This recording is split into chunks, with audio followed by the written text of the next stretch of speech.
light भारी लय भारी आवडीने खाते लेकरू घरी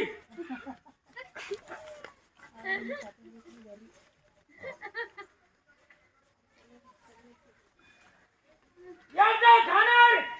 परत आवडीने घेणार लय भारी थोड्या दिवसात खरवंडीला फिरी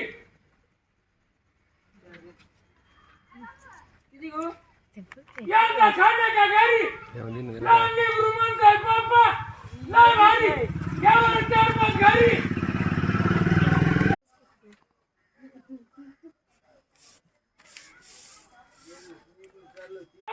लय भारी आवडीने खाते